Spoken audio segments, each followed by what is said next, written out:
നിരോധിക്കപ്പെട്ട പോപ്പുലർ ഫ്രണ്ടിൻ്റെ സ്ലീപ്പർ സെല്ലുകൾ ഇപ്പോൾ കേരളത്തിൽ സജീവമായോ എന്നൊരു സംശയം. കാരണം തെരഞ്ഞെടുപ്പ് മുന്നിൽ കണ്ടുകൊണ്ട് ഈ അതിവൈകാരികമായിട്ടുള്ള വിഷയങ്ങൾ അതിന് പുതിയ ചില മാനങ്ങൾ കൊടുത്തുകൊണ്ട് അവർ രംഗത്ത് കൊണ്ടുവരികയാണ്. ഒരു സമയം വരെ ഗാസയായിരുന്നു. അവിടെ വെടിനിർത്തൽ വന്നതോടുകൂടി അതിൽ നിരാശ കൊണ്ടിപ്പോൾ ഹിജാബിൽ നിൽക്കുകയാണ്.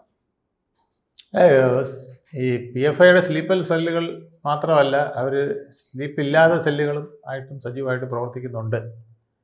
അത് വിവിധ പാർട്ടികളിലായിട്ട് അവർ ചേക്കേറിയിട്ടുണ്ട്, വിവിധ പൊതുസംഘടനകളിൽ അവർ ചേക്കേറിയിട്ടുണ്ട്. അതുകൊണ്ടാണ് ഈ ഒരു നിരോധനം ഒന്നിനും പരിഹാരമാവില്ല എന്ന് പറയുന്നത്. കാരണം ഒരു പാർട്ടിയെ നിരോധിച്ചാൽ അവർ വേറൊരു പേരിലാവും, വേറൊരു രൂപത്തിലാവും. എന്തായാലും വിഷയം അതല്ല. 2026 മുമ്പായിട്ട് കേരളത്തിൽ 2 തിരഞ്ഞെടുപ്പുകൾ നടക്കുകയാണ്. ഒന്ന് തദ്ദേശ സ്വയംഭരണ തിരഞ്ഞെടുപ്പ്, അടിസ്ഥാന പ്രശ്നങ്ങളിൽ ജനങ്ങളുമായി സംവദിക്കാൻ കഴിയുന്ന ഏറ്റവും വലിയ, അവർക്ക് സഹായം ചെയ്യാൻ കഴിയുന്ന ഏറ്റവും വലിയൊരു തിരഞ്ഞെടുപ്പ്. അവിടെയും അതുപോലെ തന്നെ 26 നിയമസഭാ തെരഞ്ഞെടുപ്പിലും മുസ്ലിം ലീഗ് അടക്കമുള്ള മുസ്ലിം വിഭാഗത്തിൻ്റെ താല്പര്യങ്ങൾക്കനുസരിച്ച ഒരു സർക്കാർ ഉണ്ടാകണം എന്നുള്ളത് ഉൾപ്പെടെയുള്ള കാര്യങ്ങളാണ് അവർ പ്ലാൻ ചെയ്തുകൊണ്ടിരിക്കുന്നത്. അതിനുള്ള നീക്കങ്ങളാണ് അവർ ഭംഗിയായി നടത്തിക്കൊണ്ടിരിക്കുന്നത്.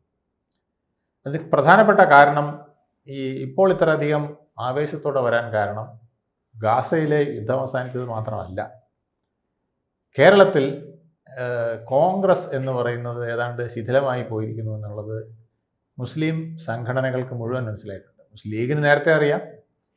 അതുകൊണ്ടാണ് അവർ ഓരോരോ വിഷയങ്ങളിൽ സജീവമായിട്ട് നിൽക്കണമെന്ന് കോൺഗ്രസിനോട് പല പ്രാവശ്യം പറയുകയും അൻവർ അടക്കമുള്ളവരെ മുമ്പിൽ കൊണ്ടുവന്ന് പോരാട്ടങ്ങൾ പലത് നടത്തണമെന്ന് പറയുകയൊക്കെ ചെയ്തത് അതുകൊണ്ടാണ്. കാരണം കോൺഗ്രസിൻ്റെ കുന്തമനയ്ക്ക് ശക്തി പോരാ. അതുകൊണ്ട് അൻവറിനെ പോലുള്ളവരെ വരെ ഇതിനകത്ത് കൊണ്ടുവന്ന് വലിയ പോരാട്ടം നടത്തണമെന്നാണ് അവർ ഉദ്ദേശിച്ചിരുന്നത്. പക്ഷെ അതൊന്നും കോൺഗ്രസ് സമ്മതിക്കുന്നില്ല. കോൺഗ്രസിൽ പ്രത്യേകിച്ച് VD സതീശൻ അതിനെല്ലാം വീറ്റോ ചെയ്തുകൊണ്ട് പോവുകയാണ് ചെയ്തത്.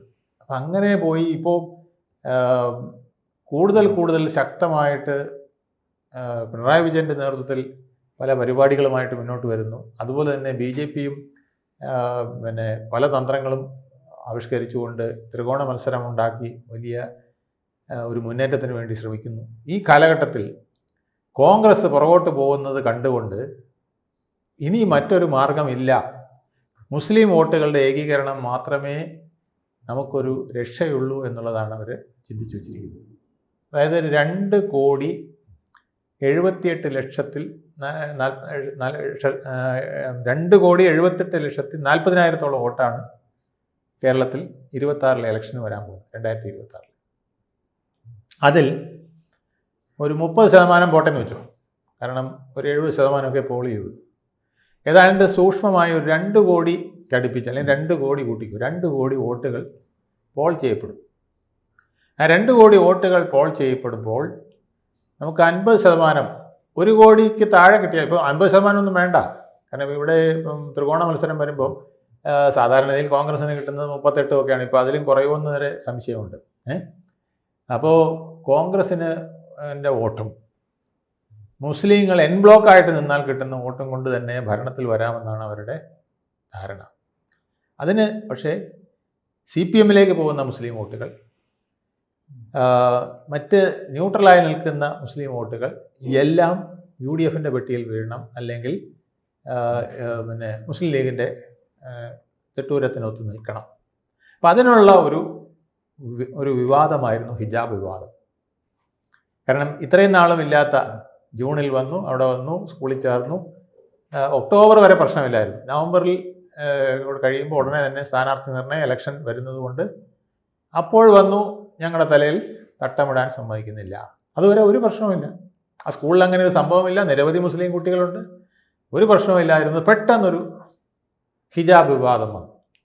ഞങ്ങളുടെ ഒരു കുഞ്ഞിന് ഒരു തട്ടമിടാൻ പോലും, തലയിൽ ഒരു തുണി ഇടാൻ പോലും സമ്മതിക്കുന്നില്ല എന്ന് പറഞ്ഞാൽ ഈ കേരളം എന്താണ് എന്ന് ചോദിക്കുകയാണ്. എൻ്റെ ഉദ്ദേശം ഇത്രയേ ഉള്ളൂ. 90 ലക്ഷത്തോളം, 27% വോട്ട് 2011 ഇപ്പോൾ കാലമൊക്കെ മാറി, അത് ഒരുപാട് മാറിയിട്ടുണ്ട്, ഒരുപാട് കൂടിയിട്ടുണ്ട്. എന്നാലും 27 വെള്ളാപ്പള്ളി ഇടയ്ക്കിടയ്ക്ക് ക്ഷുഭിതനാകുന്നത്, അത് 27% വെച്ചാൽ പോലും 90 ലക്ഷം വോട്ടുണ്ട്. 90 ലക്ഷം ജനതയുണ്ട്, 90 ലക്ഷത്തിന് മേൽ. 90 ലക്ഷത്തിൽ ഒരു 72 ലക്ഷം വോട്ടുകൾ സജീവമായിട്ട് അവർക്കുണ്ട്. എല്ലാവരും കണക്കെടുത്ത് വെച്ചിരിക്കുകയാണ്. ഇപ്പോൾ 50% വോട്ട് പിടിക്കണമെങ്കിൽ 1 കോടി മതി. 72 ലക്ഷം തന്നെ മുസ്ലിങ്ങളുണ്ട്. പക്ഷേ ഇതിൽ കുറേയൊക്കെ CPM-നും വേണ്ടിയിട്ടൊക്കെ പോകുന്ന കുറച്ച് ന്യൂട്രൽ സ്ഥാനങ്ങളൊക്കെ ഉണ്ട്. അതിനെ കൂടെ പിടിച്ചു നിർത്തണമെങ്കിൽ തീവ്രമായ ഒരു വർഗീയ അജണ്ട തന്നെ അതിനകത്ത് വേണം. നമ്മുടെ ഒരു കുഞ്ഞിന് തലയിലൊരു തട്ടമിടാൻ, ഒരു തുണിയിടാൻ പോലും സമ്മതിക്കാത്ത വിധത്തിലേക്ക് കേരളം അധപ്പതിച്ചിരിക്കുന്നു. ഇവിടെ പിന്നെ BJP RSS ബന്ധം, കാസ ബന്ധം, പിന്നെ എല്ലാം പറഞ്ഞുകൊണ്ട്, പിന്നെ CPM ആണെങ്കിൽ നമ്മളോടിപ്പം നയം നല്ല രീതിയിലല്ല എന്നൊക്കെ പറഞ്ഞുകൊണ്ട് മുഴുവൻ വോട്ടുകളും CPM-ന് പോകുന്ന വോട്ട് വരെ പിടിച്ചെടുത്തുകൊണ്ട് ആ 70 ലക്ഷവും പിടിച്ചു നിർത്തുക. പിന്നെ കോൺഗ്രസിൻ്റെ ശകലം കൂടെ കിട്ടിക്കഴിഞ്ഞാൽ തീർച്ചയായിട്ടും ഒരു 80-85 സീറ്റ് പിടിക്കാനുള്ള സാധനം കയ്യിലായി. ഈ SDPIക്കും വെൽഫെയർ പാർട്ടിക്കും ഒക്കെ തന്നെ കുട പിടിച്ചു കൊടുക്കുന്നുണ്ട് മുസ്ലിം ലീഗും. ഉണ്ട്. മുസ്ലിം ലീഗ് അവരുടെ പഴയ നയമേ മാറ്റിയല്ലോ. അവരുടെ ലിബറൽ എന്ന് അവർ പുറമേ കാണിച്ചിരുന്ന പോളിസി പോലും അവർ മാറ്റി. അവരിപ്പം SDPIയേക്കാൾ തീവ്രമായിട്ടാണ് അവരുടെ പല നേതാക്കളും സംസാരിക്കുന്നത്. KM ഷാജി സംസാരിച്ചത് കേട്ടാൽ ഞെട്ടിപ്പോവും. മതമാണ് ഞങ്ങളുടെ പ്രധാനപ്പെട്ട കാര്യം പാർട്ടിക്കെന്നാണ്. അപ്പം അങ്ങനെ പറയുന്ന എന്ത് പിന്നെ പാർട്ടിയാണത്?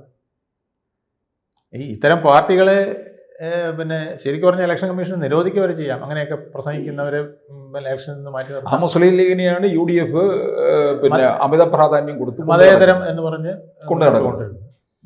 അത് പിന്നെ ഇതിനകത്ത് ഇപ്പം ഇവരുടെ എല്ലാവരുടെ ഉദ്ദേശം ഒന്നേ ഉള്ളൂ. അതുകൊണ്ടാണ് വെള്ളാപ്പള്ളി എതിർക്കുന്നത്. അതായത് ഉദ്ദേശം ഒന്നേ ഉള്ളൂ, ഇത്തവണ കൂടി തൊപ്പിയിടാത്ത ഒരു മുഖ്യമന്ത്രിയെ അവരുടെ നേതൃത്വത്തിൽ കൊണ്ടുവരണം.